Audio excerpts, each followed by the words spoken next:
sen gelme korkutursan gel bura. Talış torpağı görmedim. Oraya kartal gelende. Kanat koy, katır geldi tırnak koy. Ben öyle olan da öyle, ben de gelip sizden gezdi olmuşum. Yani ben de korkar olan diyorum, gel bura. Sağ ol, bana barıştı. Buyur. Sen bu şey diyeceğim, buyur. Allah benim çok mübarek olsun. İnşallah bunu görüştüğümüzde üstüne. Allah mübarek olsun.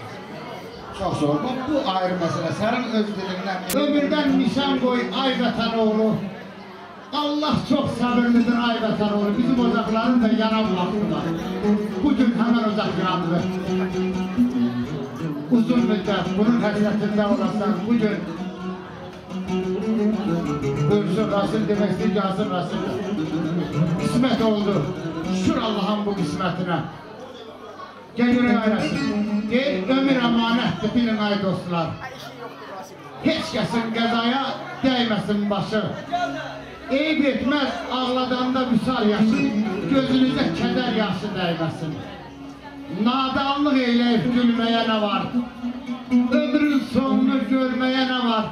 Merdin güllesinden ölmeye ne var? Kişiye namerdin daşı değmesin. Koy yandırsın behmeni birer gözeli. Çünkü daşa deyip eşkin ezeli. Koy beni öldürsün bir loğman eli. Aman diyarama naşı değmesin. Allah naşılardan sizi korusun.